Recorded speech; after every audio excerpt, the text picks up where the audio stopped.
Todo empezó por algo completamente común. Julián estaba ayudando a su mamá, Marta, a ordenar unas cajas viejas en la casa donde habían vivido casi toda la vida. No estaban buscando nada especial, solo querían deshacerse de cosas, fotos repetidas, papeles inútiles. Había álbumes físicos, de esos gruesos, con hojas pegajosas y plástico encima, la mayoría no se abría desde hacía años. Fotos de cumpleaños, paseos, reuniones familiares, caras conocidas. Nombres que no necesitaban explicación. Julián reconocía casi todo, incluso cosas que creía haber olvidado. Marta comentaba fechas, corregía años, se reía de peinados viejos. Nada raro, fue en uno de los álbumes más antiguos donde Julián notó algo que no supo explicar de inmediato. En una foto tomada en un cumpleaños suyo, cuando tenía unos 10 años, había un hombre al fondo. No estaba posando, no miraba a la cámara, parecía simplemente estar ahí, de pie, cerca de la pared. Julián no dijo nada al principio. Asumió que era algún invitado, un amigo de la familia, alguien que no recordaba. La foto siguió pasando, unos minutos después apareció otra. Un asado familiar, años después, otro lugar, otra gente, y al fondo, el mismo hombre. Mismo rostro, mismo tipo de ropa, misma postura relajada, como si no fuera el centro de nada. Julián se detuvo ahí, le preguntó a su mamá quién era. Marta miró la foto con atención, se tomó su tiempo, frunció un poco el ceño y dijo que no sabía, que tal vez era alguien del trabajo de su papá o un vecino. No sonaba preocupada, solo insegura. Siguieron revisando. El problema fue que volvió a aparecer, en fotos de distintos años, distintos eventos, incluso en lugares donde Julián estaba seguro de que no había mucha gente. Siempre al fondo, nunca en el centro, nunca posando. A veces mirando a la cámara, a veces no. Nunca cambiaba demasiado. Julián empezó a marcar mentalmente cada vez que lo veía.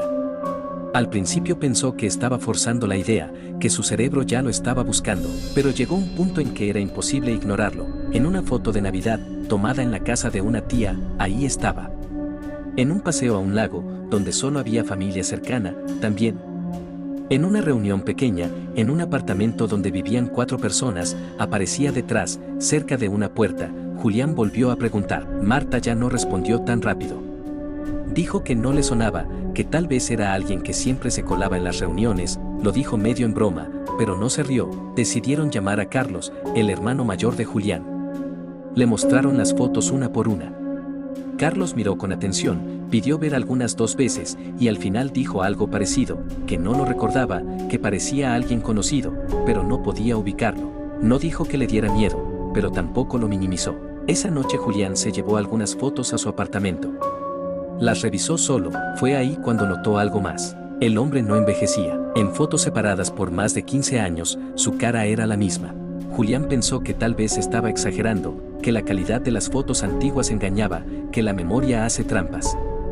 Aún así, siguió revisando, buscó fotos digitales, eventos más recientes, cumpleaños, reuniones, celebraciones pequeñas. En varias estaba, siempre lejos, siempre como si no quisiera llamar la atención. En una incluso parecía estar mirando directamente a Julián. Al día siguiente volvió a hablar con su mamá. Le preguntó directamente si recordaba haberlo visto en persona alguna vez. Marta fue honesta, dijo que no, dijo que le parecía familiar, pero no podía asociarlo a ningún momento concreto. Eso fue lo que empezó a incomodar de verdad. Julián decidió preguntar a más familiares, personas que habían estado en esas reuniones. La respuesta fue casi siempre la misma. Algunos decían que tal vez era alguien del barrio, otros que seguro era amigo de alguien más. Nadie decía sí, claro, es tal persona. Nadie lo recordaba con certeza. Una prima hizo un comentario que Julián no olvidó. Dijo que lo raro no era que apareciera, sino que nadie pudiera sacarlo de la imagen mental una vez que lo veía. Dijo que ahora tampoco podía dejar de buscarlo en las fotos. Julián empezó a revisar álbumes viejos de otros familiares. Fotos donde él no había estado. Y aún así, el hombre aparecía. No siempre, pero lo suficiente como para que dejara de ser coincidencia. Lo más inquietante fue encontrarlo en una foto de un evento al que Julián estaba seguro de no haber asistido, una reunión de adultos, sin niños, en una casa donde él nunca había entrado. El hombre estaba ahí, como si siempre hubiera estado cerca de la familia, sin pertenecer del todo. Julián intentó reconstruir cronologías. Fechas, lugares, personas presentes. No encontró un patrón claro. No siempre estaba en reuniones grandes, a veces aparecía en grupos pequeños. No siempre estaba cerca de la misma persona. No parecía tener una relación clara con nadie. Durante semanas, el tema se volvió recurrente. La familia hablaba de él sin querer hacerlo. Cada vez que alguien sacaba una foto vieja, alguien preguntaba si aparecía. A veces sí, a veces no. Una noche revisando fotos en su computador, Julián encontró algo que no había notado antes. En una imagen tomada en su propio apartamento, años atrás, cuando vivía solo, el hombre estaba reflejado en un espejo al fondo. Julián recordó perfectamente ese día, sabía quién había estado ahí. Sabía que no había nadie más. Esa fue la primera vez que sintió miedo, una sensación de haber pasado por alto algo durante años. Empezó a revisar recuerdos, conversaciones, momentos. No recordaba nunca haber hablado con ese hombre. Un tiempo después, Marta le dijo algo que había preferido no mencionar antes. Le confesó que había encontrado una foto vieja, tomada antes de que Julián naciera. En esa foto el hombre también estaba. Dijo que no se la había mostrado porque no quería exagerar las cosas. Esa fue la primera vez que Julián aceptó que no podían manejarlo solos. No porque pensara que fuera algo paranormal, sino porque ya no tenía una explicación normal que sostener sin sentirse ridículo. Fue Marta quien propuso buscar a alguien que supiera del tema, no un psicólogo, no la policía, alguien que trabajara con casos raros, con cosas que no encajaban del todo. A través de una conocida llegaron donde un hombre mayor, Ramiro, que no se presentó como brujo ni como vidente, solo dijo que llevaba años viendo situaciones similares, gente que llegaba con fotos, con recuerdos cruzados, con presencias que nadie podía ubicar del todo. No prometió soluciones, solo escuchar. Ramiro revisó las fotos una por una, sin prisa, sin comentarios innecesarios. No se sorprendió, no hizo gestos raros, solo preguntó fechas, lugares, quienes estaban presentes, quién había tomado cada foto. En un punto pidió verlas todas juntas, extendidas sobre la mesa. Después de un rato dijo algo simple, que no tenía que ver con espíritus ni con fantasmas. Dijo que ese tipo de presencias no buscaban hacerse notar, que no necesitaban interacción directa, que aparecían donde había vínculos fuertes y repetidos, familias, rutinas, reuniones constantes. Dijo que no se trataba de una persona concreta, sino de algo que se fijaba a los grupos. Explicó que por eso nadie lo recordaba de forma clara, porque no estaba ahí para ser recordado. Estaba ahí para estar, para ocupar espacio sin dejar huella directa. Y que las fotos eran el único registro porque no dependen de la memoria, dependen del momento. Julián preguntó por qué no envejecía. Ramiro respondió que no tenía por qué hacerlo, que no seguía el mismo ritmo que ellos, que no estaba viviendo el tiempo de la misma forma. Marta preguntó si era peligroso.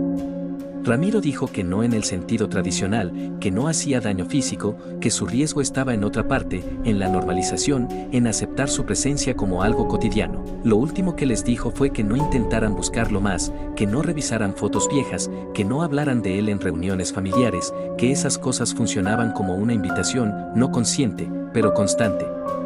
Dijo que mientras menos espacio le dieran, menos probable era que siguiera apareciendo. Desde entonces dejaron de revisar álbumes. Algunas fotos se guardaron, otras se perdieron con el tiempo. Nadie volvió a mencionar al hombre en voz alta. Aún así, Julián sabe que si volviera a buscar, si abriera esas carpetas otra vez, probablemente lo encontraría. Por eso no lo hace, no porque crea completamente en lo que les dijeron, sino porque entendió que lo más peligroso no era lo que aparecía en las fotos, sino lo fácil que fue convivir con ello durante años sin darse cuenta. Cuando Laura y Andrés aceptaron que Simón se quedara en el apartamento, ninguno recordó después quién lo propuso primero, solo sabían que no parecía una mala idea. Simón decía ser un primo lejano de un conocido de Andrés, alguien que necesitaba un lugar temporal mientras arreglaba su situación. No explicó mucho y nadie le pidió detalles, parecía tranquilo, educado, demasiado silencioso quizá, pero nada alarmante. Los primeros días pasaron sin problemas. Simón no ocupaba espacio, no ensuciaba, no pedía favores, se levantaba temprano y se acostaba tarde, casi no hablaba, cuando lo hacía usaba siempre las mismas frases, respuestas cortas, sin variaciones, sí, no, está bien, no hay problema. Andrés bromeó una vez con que parecía un contestador automático. Laura sonrió, pero no le hizo gracia. Con el tiempo, Laura empezó a notar cosas pequeñas. Conversaciones que Simón no presenciaba pero que luego parecía conocer, frases que repetía horas después exactamente como ella las había dicho, no como una broma, no como una referencia, sino como parte natural de su forma de hablar. Andrés insistía en que era coincidencia, que todos repetimos frases ajenas sin notarlo. Laura quiso creerle. La incomodidad creció cuando Simón empezó a responder antes de que terminaran de hablarle, no siempre, no de forma brusca, simplemente anticipándose. Como si ya supiera la pregunta completa, Laura se quedó callada más de una vez a mitad de una frase. Andrés se reía nervioso, nadie lo enfrentó. Simón no miraba a las personas cuando hablaban, las observaba cuando no hablaban, cuando creían no estar siendo notadas. Laura se dio cuenta de eso una noche, mientras hablaba por teléfono en la cocina. Él estaba en la sala, quieto, sin mirarla directamente, pero cuando ella colgó, supo que había estado atento a cada palabra.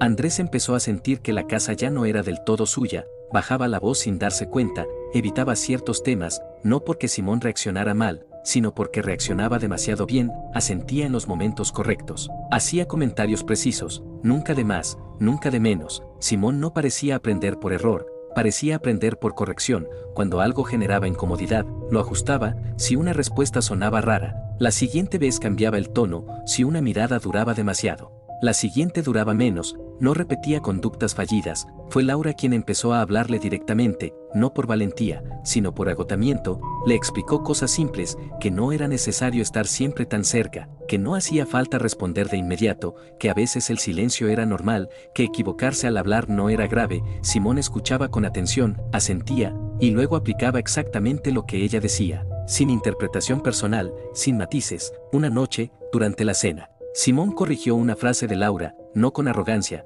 no con burla, sino con el mismo tono calmado que ella había usado días antes al corregirlo a él. Andrés dejó los cubiertos en el plato, nadie dijo nada, pero los tres entendieron que algo había cambiado. Andrés decidió preguntarle directamente si se sentía bien, si necesitaba algo, si tenía planes de irse. Simón respondió que estaba bien, que no necesitaba nada, que quedarse era lo mejor para todos.